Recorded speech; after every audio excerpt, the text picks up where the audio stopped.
Assalamualaikum warahmatullahi wabarakatuh. Perkenalkan, nama saya Muhammad Parisi dari Fakultas Ekonomi, Program Studi Manajemen dengan NIM E0124013. Baiklah, di sini saya akan menyerahkan tugas video ujian tengah semester mata kuliah Aswaja. Adapun soal-soalnya yaitu soal yang pertama, apa saja yang Anda ketahui dengan istilah aswaja? Pengertian dari Ahlus Sunnah wal Jamaah yang terdiri dari 3 kata yaitu 1. Ahlun. Ahlun artinya keluarga, pengikut, dan penduduk. Dan yang kedua yaitu as-sunnah, artinya jalan, cara, atau perilaku walaupun tidak diridhoi. Adapun yang ketiga yaitu al-jamaah, artinya sekelompok orang banyak atau sekelompok manusia yang berkumpul berdasarkan satu tujuan atau kaum yang bersepakat dalam suatu masalah, atau orang-orang yang memelihara kebersamaan dan kolektivitas dalam mencapai satu tujuan. Adapun soal yang kedua yaitu sebutkan ciri-ciri aswaja. Ciri-ciri spesifik aswaja yaitu dari aswaja itu telah dirinci secara detail oleh Kiai Haji Sirajuddin Abbab dalam bukunya I'tiqad Ahlus Sunnah wal Jamaah. Berikut ini ciri-ciri aswaja. 1 yaitu iman. Iman dalam perspektif aswaja yaitu mengikrarkan dengan lisan dan membenarkan dengan hati. Iman yang sempurna ialah mengikrarkan dengan lisan, membenarkan dengan hati, dan mengerjakan dengan anggota. Adapun ciri-ciri yang kedua yaitu Tuhan itu ada. Namanya Allah dengan 99 nama. Yang ketiga, Tuhan memiliki banyak sifat yang disimpulkan dengan perkataan Tuhan memiliki sifat-sifat jalal, kebesaran, jamal, keindahan, dan kamal, kesempurnaan. Yang keempat yaitu sifat yang wajib diketahui oleh orang mukmin yang baligh, berakal adalah 20 sifat. Bisa juga dikenal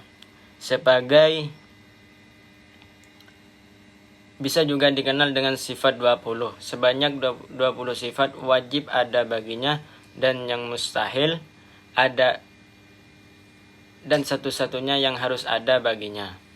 5 yaitu sifat yang harus bagi Allah hanyalah 1, yakni Ia boleh membuat dan boleh tidak membuat. Yang keenam,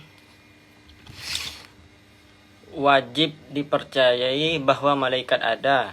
Mereka banyak, tetapi yang wajib dipercayai secara terperinci hanya 10 malaikat saja, yakni Jibril, Mikail, Israfil, Israel, Munkar, Nakir, Raqib, Atid, Malik, dan Ridwan.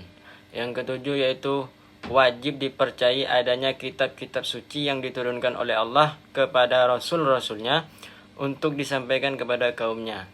Kitab suci ini banyak, tetapi yang wajib diketahui secara terperinci hanya 4, yaitu kitab Taurat diturunkan kepada Nabi Musa, kitab Zabur diturunkan kepada Nabi Daud, kitab Injil diturunkan kepada Nabi Isa, kitab Quran diturunkan kepada Nabi Muhammad SAW.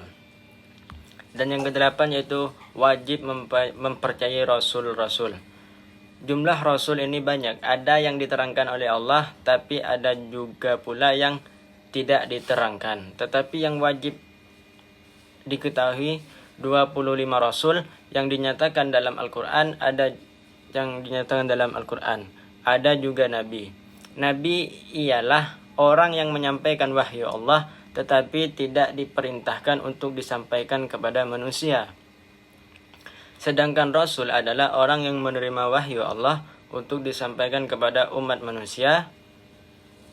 Untuk 25 Rasul, ia juga seorang Nabi. Yang ke-9 yaitu setiap orang Islam wajib mempercayai hari kiamat. Dan yang ke-10 harus mempercayai qada dan qadar atau takdir ilahi. Adapun soal nomor 3 yaitu bagaimana cara pikir Aswajah. Ada 3 ciri utama cara berpikir ajaran Aswajah yang selalu diajarkan oleh Rasulullah SAW dan para sahabatnya. Pertama yaitu at-tawassut atau sikap tengah-tengah, sedang-sedang, tidak ekstrim kiri ataupun ekstrim ke kanan. Ini didasari dari firman Allah, wa kadzalika ja'alnakum ummatan wasatan litakunu syuhada 'alan nas wa yakunu rasulu 'alaikum syahida. Al-Baqarah 143. Dalam perkembangan pemikiran saat ini ada istilah ekstrim kanan dan ekstrim kiri. Ekstrim kiri selalu diidentikan dengan pemikiran liberalisme, komunisme dan sosialisme. Penganut pemikiran tersebut sering juga dinamakan kelompok pemikiran bebas, tidak ada doktrin atau dogma. Sebaliknya, kelompok ekstrim kanan lebih banyak diidentikan dengan kelompok radikalisme, ortodoks, skriptualisme, konservativitas. Kelompok yang selalu mempertahankan berdasarkan dogma dan doktrin maupun kitab tanpa menerima pemikiran dari pihak manapun. Dari dua kelompok tersebut, Aswajah mengambil pemikiran at-tawassut atau sikap tengah-tengah atau lebih dikenal dengan pemikiran moderat. Dan pemikiran yang kedua yaitu at-tawazzun atau seimbang dalam segala hal, termasuk dalam penggunaan dalil akli, dalil yang bersumber dari akal pikiran rasional, dan dalil naqli bersumber dari Al-Quran dan hadis. Firman Allah Subhanahu wa ta'ala, laqad arsalna rusulana bil bayyinati wa anzalna ma'ahumul kitaba wal yizana liyakumun nasi bil qis. Al-Quran surah Al-Hadid 25. Kelompok Aswajah selalu berpikir at-tawazzun, seimbang, tidak semata-mata mengedepankan Al-Quran dan hadis, juga menggunakan akal dalam memutuskan sebuah perkara yang memang tidak ada dalilnya dalam kehidupan bermasyarakat. Juga demikian, harus seimbang dalam menyikapi sebuah perkara, termasuk juga dalam menerima informasi. Perlu pemikiran tawazzun, seimbang dengan melakukan check and recheck agar informasi yang didapat menjadi seimbang. Adapun pemikiran yang ketiga yaitu al-i'tidal, tegak lurus. Pemikiran al-i'tidal atau tegak lurus, kelompok Aswajah tidak berhenti menyuarakan kebenaran, apapun itu rintangannya. Setiap kebenaran harus dipertahankan dari segala ancaman pemikiran luar yang merusak Islam. Adapun soal nomor 4 yaitu mohon dijelaskan apa yang dimaksud akidah dan fikih Aswajah. Yang pertama saya akan menjelaskan apa yang dimaksud fikih Aswajah. Kenapa fikih tidak bisa dipisahkan dari umat Islam? Karena satu, fikih memiliki pondasi wahyu ilahi, yakni Al-Quran dan Sunnah, hadis. Setiap mujtahid atau pembuat hukum Islam pasti menempatkan Al-Quran dan Sunnah sebagai sumber referensi utama. Dan yang kedua yaitu fikih bersifat universal yang memiliki tuntutan hidup yang berhubungan dengan Tuhan, sosial dan diri pribadi. Tata kehidupan dari tiga aspek tersebut diatur dalam fikih. 3. Fikih berkaitan dengan etika, adab atau kesopanan dalam bermasyarakat, bahkan dalam beribadah kepada Tuhan. Sementara prinsip-prinsip fikih Aswajah sebagai berikut. 1. Aswajah berpegang teguh pada Al-Quran dan hadis dengan menggunakan metode yang dapat dipertanggungjawabkan secara ilmiah. 2. Aswajah baru menggunakan akal setelah tidak ada nas yang jelas, sharih, qati'. Dan yang ketiga, Aswajah dapat menerima perbedaan pendapat dalam menilai masalah yang memiliki dalil yang multi penafsiran, zonni. Adapun 4 imam mazhab yang tidak bisa dipisahkan dari fikih Aswajah, kaum Aswajah biasa menyebutnya dengan imam 4 mazhab yang memiliki pengikut sebagian besar di seluruh negara yang memiliki penduduk Islam. Keempat imam tersebut adalah sebagai berikut. 1 yaitu Imam Abu Hanifah, dan yang kedua yaitu Imam Ibnu Malik bin Anas, dan yang ketiga yaitu Imam Syafi'i, Dan yang keempat yaitu Imam Ibnu Ahmad bin Hanbal. Dan yang kedua ini saya akan menjelaskan fikih akidah.